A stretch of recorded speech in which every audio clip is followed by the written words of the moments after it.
Nous sommes le dimanche 28 juillet 2019, fidèles téléspectateurs de Chérif La Télévision. Bonsoir et bienvenue dans la grande édition. L'ONG Al-Farouk a procédé ce lundi 22 juillet à l'inauguration du nouveau centre de formation professionnelle Cheikh Zayed. La cérémonie officielle qui a eu lieu à son siège 6 à Hamdallah Demil a réuni plusieurs personnalités politiques, administratives et religieuses du Mali, ainsi que les partenaires de l'organisation bienfaitrice. Reportage Al-Hamidou Badini. Ce centre de formation professionnelle d'une valeur de plus de 200 millions de nos francs est le fruit d'une étroite collaboration entre l'ONG Al-Farouk et sa collaboratrice sœur des Émirats Arabes Unis, à savoir l'ONG Mohamed Ben Rachid Al Maktoum. Ce joyau servira de cadre à la formation de la jeunesse malienne en informatique, maintenance et coupe-couture. Le centre contient un centre d'informatique, un centre de formation en couture et d'autres centres de formation. Donc c'est une joie pour nous et pour tous les Maliens. Et nous félicitons, nous remercions l'État malien qui a été toujours à côté de l'ONG Al-Farouk, qui nous a appuyés à tous les niveaux. Donc nous remercions aussi nos autorités, les anciens présidents, les anciens premiers ministres, les anciens députés, et à tous les niveaux. Donc ce que montre que l'ONG Al-Farouk, l'État malien donne beaucoup d'importance à l'ONG Al-Farouk. Et nous remercions nos partenaires de l'extérieur aussi, surtout la Fondation Mohamed Ben Rachid Al Maktoum et avec Souki Al Imarat et avec l'hôpital du Caire de Dubaï, qui a son professeur qui est là, qui est toujours venu à faire des études, comment faire opérer au Caire les enfants qui ont des problèmes du cœur. Donc merci beaucoup à l'État malien. Merci Dieu, merci beaucoup à l'État malien et nos autorités tous et nos partenaires de l'extérieur et de l'intérieur. La construction de cette infrastructure est saluée à juste titre par le département en charge de l'emploi et de la formation professionnelle du Mali, qui voit un plus dans le renforcement des capacités de la couche juvénile qui amortira le chômage par ricochet. La présente cérémonie consacre l'inauguration du centre de formation professionnelle Cheikh Zayed, d'où l'intérêt du département de l'emploi et de la formation professionnelle. Cette action s'inscrit dans la vision des plus hautes autorités, notamment le président de la République, son Excellence M. Ibrahim Boubacar Keïta. En effet, dans le programme d'action du gouvernement 2018-2023, le développement de la formation professionnelle est inscrit comme une stratégie de création d'emplois au bénéfice des jeunes et des femmes. Je réitère donc enfin mes remerciements au nom de M. le ministre de l'Emploi et de la Formation professionnelle, à la Fondation Mohamed Ben Rachid et à l'ONG Al-Farouk.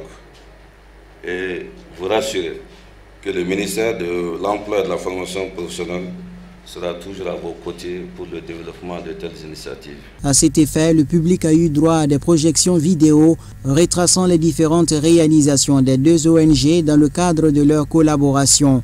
La coupure du ruban symbolique et une visite des lieux a sanctionné cette cérémonie inaugurale. Suite à l'appel de son président Asseïd Chérif Ousmane Madlan Haïdara, invitant les uns et les autres à multiplier les gestes de solidarité envers nos compatriotes qui ont quitté leur village d'origine sous les contraintes d'insécurité, le Haut Conseil islamique du Mali a procédé à une remise de dons composés de riz et de mil à une centaine de ménages déplacés vivant à Moptiville. Présidé par le gouverneur de la 5e région, l'événement s'est déroulé le samedi 20 juillet dans les locaux du Haut Conseil islamique régional de la ville en présence des membres du bureau national. Nos envoyés spéciaux Samaïra Sanogo et Fousseini Keïta. L'invocation du Tout-Puissant Allah par la lecture du Saint-Coran, donne le ton à cette cérémonie qui illustre une grande action humanitaire. En se réjouissant de ce tapis alimentaire, les autorités communales de Mopti diront que cette remise de vivres à nos compatriotes qui ont quitté leur zone pour faute de sécurité traduit l'engagement et la bonne volonté du Haut Conseil islamique du Mali à œuvrer pour la stabilité et le vivre ensemble de tous les peuples maliens. Cette cérémonie de remise de dons est symboliquement très forte. C'est avec beaucoup de fierté que je l'aborde. Ces vivres offerts par le Haut Conseil islamique a coûté plusieurs millions de nos francs. J'en appelle à tous, les autorités, les associations, organisations et personnes anonymes à agir ensemble dans le sens d'une solidarité active au profit de l'inclusif de nos populations déplacées et vulnérables. Ces dons offerts représentent un geste pour dire que le Haut Conseil islamique n'oubliera personne et fera tout ce qui est en son pouvoir pour que tous les Maliens et toutes les Maliennes puissent se sentir soutenus partout au Mali. Cette occasion de ce matin vient renforcer cela déjà entrepris par le chef du gouvernement, notamment la distribution gratuite de milliers de tonnes de céréales dans la région de Mopti. Ce n'est le souhait des personnes de quitter volontairement ses propres installations, pour quelque motif que ce soit. Ceux qui sont dans cette triste situation méritent l'accompagnement de toute personne de bonne volonté, dira le secrétaire aux affaires sociales du Haut Conseil islamique du Mali et sa délégation. Dans cette affaire, le Haut Conseil a jugé utile, parce que puisqu'il y a question islamique, question religion, le Haut Conseil est l'instance suprême des musulmans, association islamique musulmane du Mali, a initié. Il faut qu'on ne peut pas avoir la paix dans notre pays si cette crise ne finit pas. Il a pris deux choses. Collecte des fonds, les déplacés qu'ils ont internes, c'est des Maliens qui ont quitté chez eux à cause de la guerre, qu'ils ont déplacé, quitté leur famille pour être refusés dans leur propre pays. Le Mali n'a jamais vu ça. Le Haut Conseil a demandé aux collectes des fonds à travers des musulmans pour la solidarité, les gens qui ont quitté leur lieu pour qu'on puisse venir un peu en l'aide à eux, pour qu'ils puissent vivre un peu en paix, qui croient que la religion musulmane, c'est la religion qui est humaine. Il y a l'humanité qui est basée sur la humanité et la solidarité. C'est pour ça qu'on est venu à Moti aujourd'hui. Les premiers fonds qu'on a collectés, on est venu à Moti parce que c'est le centre là où il y a les plusieurs déplacés. Pour une vivre de 30 tonnes qu'on va distribuer sur la région de Moti, celle de Koro, Bankas et Bayangara.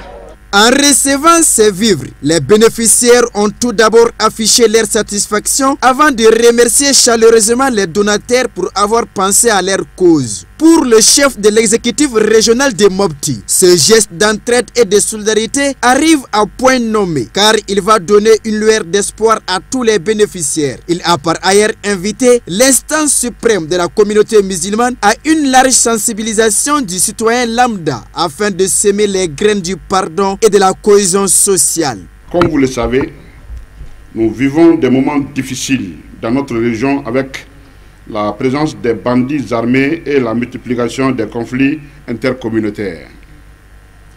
Cette situation a entraîné un déplacement massif des populations à l'intérieur de la région et vers d'autres régions.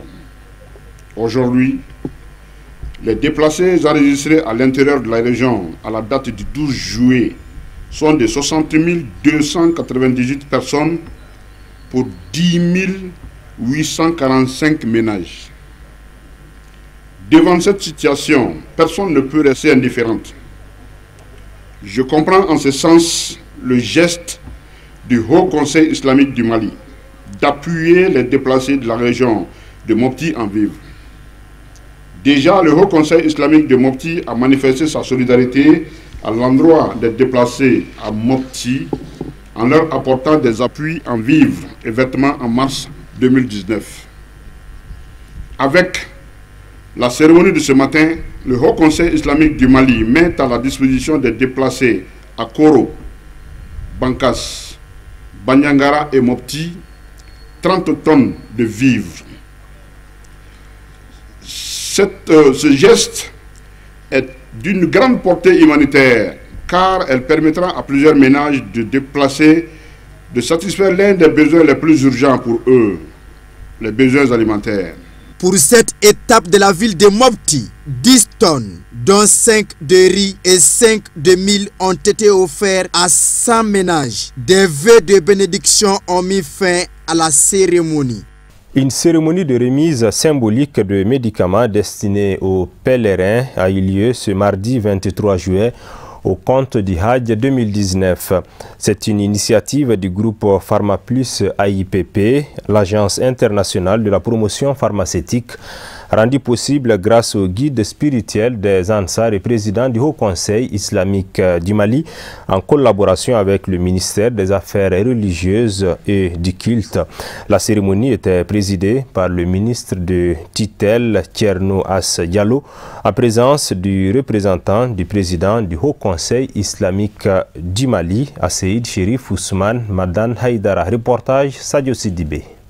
Le groupe PharmaPlus AIPP, en partenariat avec le ministère des Affaires religieuses et du culte, à travers les amis d'enfance du président du Haut Conseil islamique du Mali, ont procédé à la remise symbolique des médicaments à l'endroit des pèlerins maliens devant accomplir les rites du 5e pilier de l'islam en terre sainte de l'Arabie Saoudite. Satisfait de cette cérémonie, le ministre des Affaires religieuses et du culte a chaleureusement salué le groupe PharmaPlus pour cet esprit de partenariat qui permettra d'alléger les charges de l'État.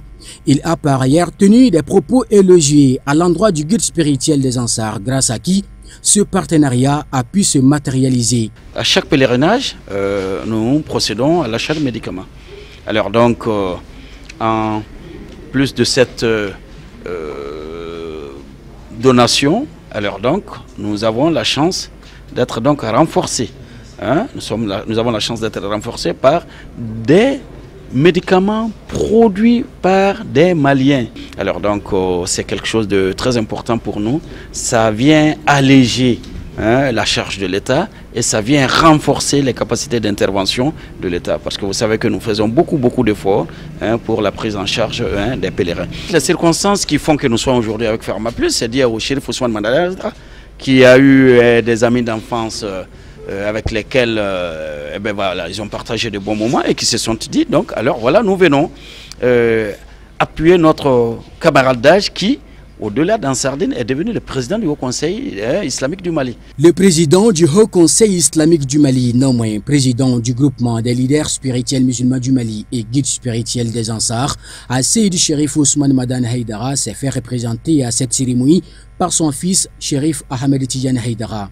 À cette occasion, il a réitéré sa satisfaction au groupe PharmaPlus et au ministère des Affaires religieuses et du culte pour ses gestes de reconnaissance à l'endroit de son père. Nous sommes là aujourd'hui pour présenter le guide spirituel d'Ansardine.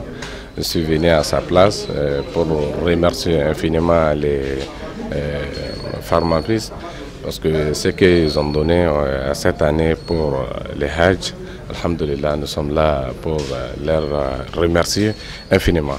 Qu'à la face que ce soit de bonheur pour nous tous. Assalamu alaikum. Cette donation initiée par le président du conseil d'administration du groupe PharmaPlus AIPP vise à apporter une assistance sanitaire aux pèlerins maliens en vue d'accomplir le 5e pilier de l'islam en Arabie Saoudite à titre gratuit. Au sein de notre groupe, nous avons un collègue qui est un ami d'enfance du président du Haut Conseil islamique du Mali. Alors, du fait que son ami soit élu président, il a souhaité un acte à son égard. Quand il nous a fait la proposition, nous avons adhéré totalement à cet acte. Et donc, on est allé voir le président, Chérif Madane Haïdara, pour lui demander sa sollicitation par rapport à tout ce qu'on peut faire. Donc il a jugé nécessaire que, puisque le pèlerinage pointe, de demander notre soutien dans ce sens. Et donc on lui a donné notre accord, adhésion totale à sa demande pour la couverture médicale du Hajj, des pèlerins au Hajj 2019. Et même au cours du reste de son mandat. Le président du conseil d'administration du groupe PharmaPlus AIPP a expliqué les raisons de cette donation avant de rappeler les liens entre lui et le président du Haut Conseil islamique du Mali, Seydi Cherif Ousmane Madane Haïdara. Le guide spirituel en réalité est un ami d'enfance à Dr Koulibaly qui est un membre de notre groupe. Donc Dr Koulibaly a souhaité qu'on accompagne son ami d'enfance et on a accepté volontiers, puisque ça rentre dans le cadre de l'islam en plus, étant tous musulmans, c'est une œuvre salutaire. Ce n'est pas la première fois que l'ami a souhaité aussi qu'on aille dans ce sens vis-à-vis de son ami. Le collègue du Moyen Koulibaly a souhaité qu'on aille dans ce sens vis-à-vis de son ami qui est devenu président, puisque depuis bientôt 5 ans, nous assurons des consultations gratuites dans les mosquées pendant le mois de Ramadan. Pour rappel, le groupe PharmaPlus AIPP intervient dans 17 pays à travers le monde et multiplie des actions similaires chaque année, dans les lieux de culte notamment, dans les mosquées entre autres depuis plusieurs années. La rencontre a été clôturée par une photo de famille et la remise des kits sanitaires. Le palais de la culture Amadou Ampateba de Bamako abrite depuis ce mardi 23 juillet l'atelier de renforcement des capacités des administrateurs et techniciens chargés de la mise en œuvre de la biennale artistique et culturelle. La cérémonie d'ouverture des travaux qui était présidée par Madame le ministre de la Culture, Ndiaye Ramatoulaye Diallo, a vu donc la participation des partenaires techniques et financiers. Suivons ces reportages. Cette action qui déclenche le processus des préparatifs d'une meilleure biennale artistique et culturelle a pour but de renforcer la capacité des administrateurs et techniciens chargés de la mise en œuvre de cette manifestation nationale. La biennale artistique et culturelle a pour objectif principal de renforcer la cohésion sociale, la paix et le vivre ensemble entre les enfants de toutes les régions du Mali. Bon, l'objectif recherché, c'est de renforcer les capacités techniques et professionnelles de ce que nous appelons les administrateurs et techniciens qui sont chargés de l'organisation de la biennale artistique et culturelle.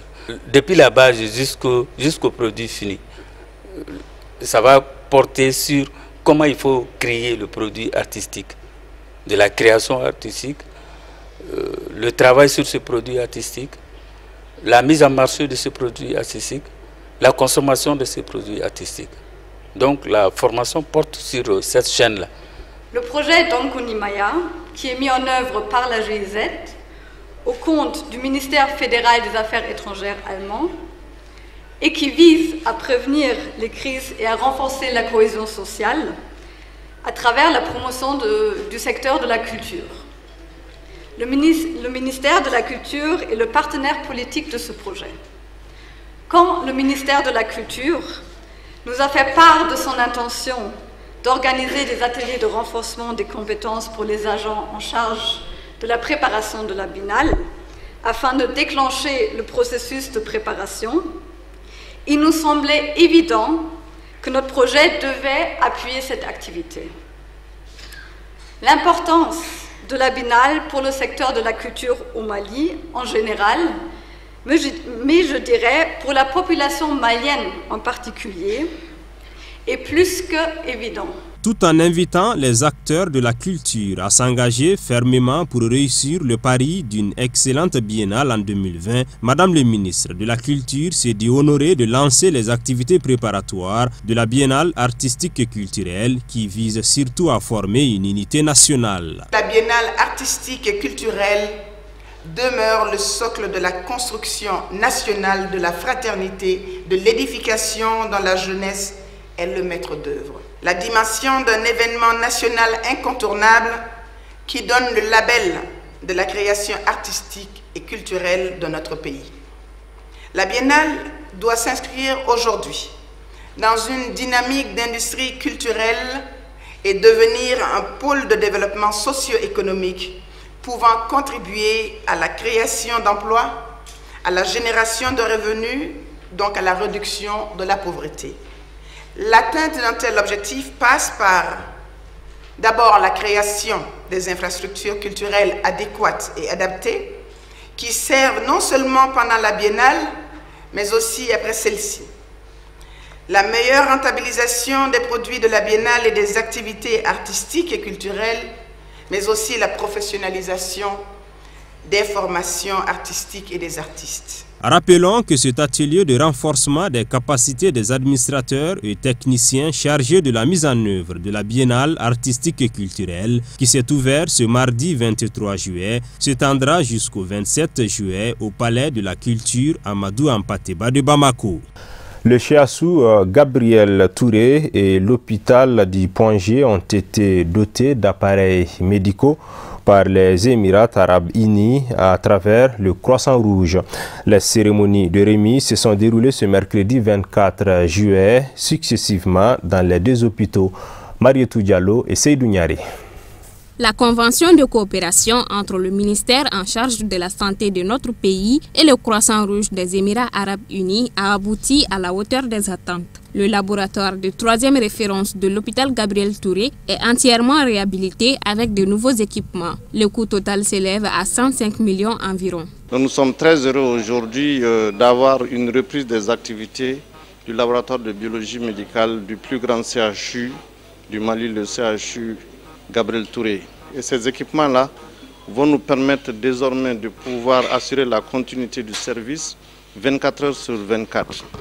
Parce qu'il s'agit d'équipements que nous considérons comme des backups, des équipements qui peuvent nous permettre de travailler pendant les heures de garde et qui aussi vont pouvoir nous servir en cas de panne des gros automates dont nous disposons ici dans notre laboratoire. On vous remercie, on remercie monsieur le directeur de l'hôpital et monsieur le chef du laboratoire, Dr Maïga. On est très heureux d'être parmi vous aujourd'hui pour voir ce joyau-là et qui va permettre aux responsables du CHU Gabriel Touré de présenter de meilleurs soins, de meilleurs services à la population. Comme mon collègue remercie aussi monsieur le ministre de la Santé et tout le cadre de l'hôpital Gabriel Touré. Et on va essayer de faire de notre mieux pour continuer le chemin ensemble, Inch'Allah.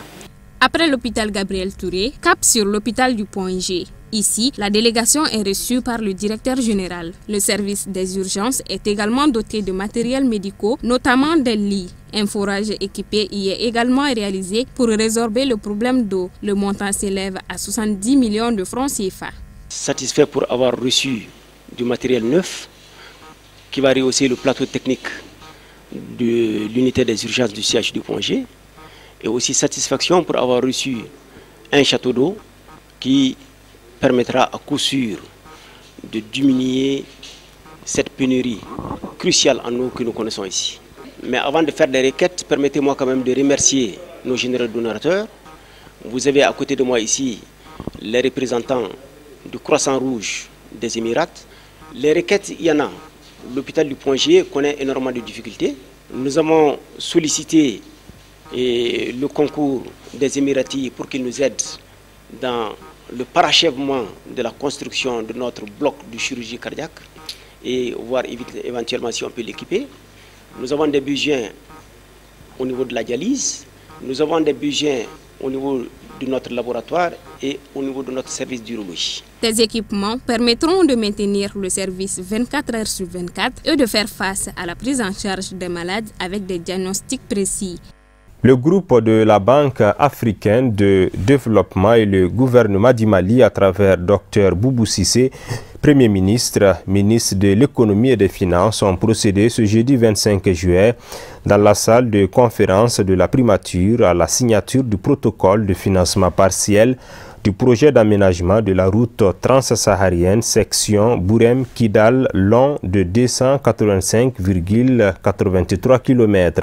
La cérémonie de signature a vu la participation du ministre des Infrastructures et de l'Équipement et le représentant de la délégation de l'Union européenne.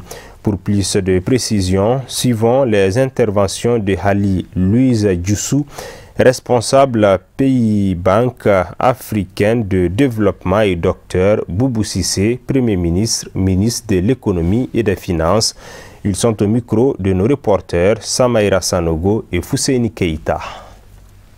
C'est un réel plaisir pour moi de me trouver dans vos locaux pour la signature de l'accord de don de l'Union européenne relatif au projet d'aménagement de la branche malienne de la route transaérienne RTS phase 2. Permettez-moi, Excellence, Monsieur le Premier ministre, de vous adresser, au nom du Dr Akiwumi Adesina, président du groupe de la Banque africaine de développement, toutes nos félicitations pour cette performance. Ce projet est stratégique et capital pour la stabilité politique du Mali et de la sous-région ouest-africaine tout entière.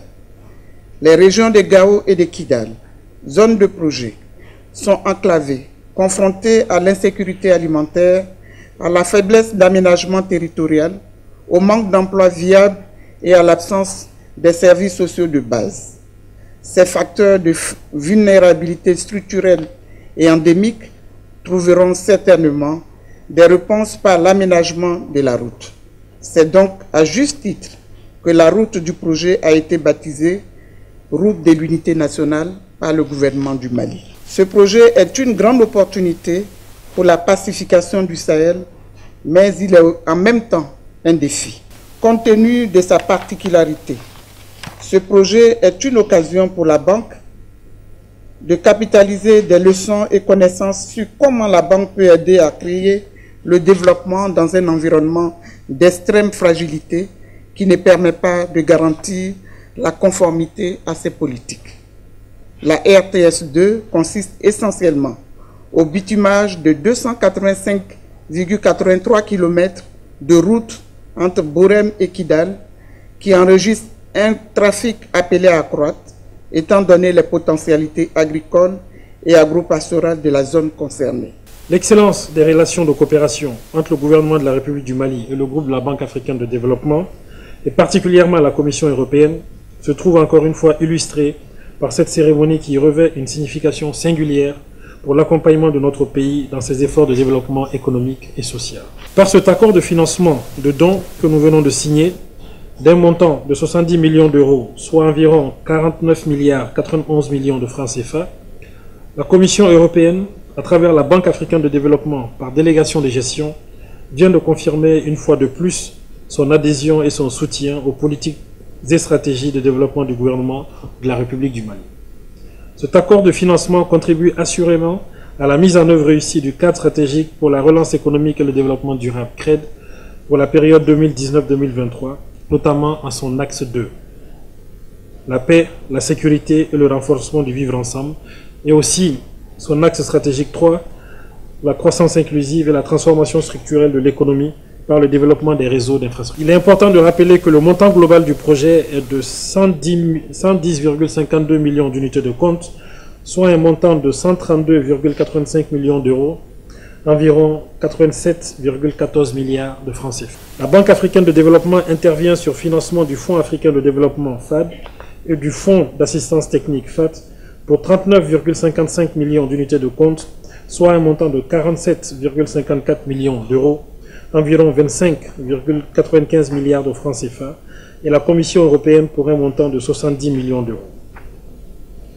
La République du Mali apporte un financement de 12,73 millions d'unités de compte, soit 15,30 millions d'euros, environ 10 milliards 036 millions de francs CFA, pour prendre en charge les coûts de sécurisation de la zone, les frais d'expropriation, le suivi de la mise en œuvre du plan de gestion environnementale et sociale et de fonctionnement de l'unité de gestion du projet. Le projet d'aménagement de la section Borem-Kidal de la branche malienne de la route transsaharienne est une infrastructure au centre d'enjeux économiques, sociaux, politiques et sécuritaires à l'échelle du continent. Cette route est située sur les corridors transafricains Alger-Lagos et Dakar-Djibouti, identifiés comme prioritaires par le Programme de développement des infrastructures en Afrique, PIDA, pour atteindre les objectifs du NEPAD à l'horizon 2020. La branche malienne de la route transsaharienne, longue de 2461 km, comprend des sections qui vont vers le Niger, d'environ 203 km, à savoir Gao, Ansongo, Labezanga, construites sur les ressources du FED, et celles qui vont vers l'Algérie de 741 km. Le présent projet constitue la phase 2 de l'aménagement de la RTS et concerne le tronçon Borem-Kidal, long de 285,83 km. Sa réalisation permettra de résoudre des problèmes majeurs de paix, de sécurité, de développement économique et social et de fragilité. C'est un projet qui est perçu par le gouvernement du Mali comme étant un des facteurs de l'unité nationale, de paix et de cohésion sociale. C'est tout pour cette grande édition. Merci à vous de l'avoir suivi. Passez un excellent moment en compagnie des programmes de Chérif La Télévision. Bonsoir.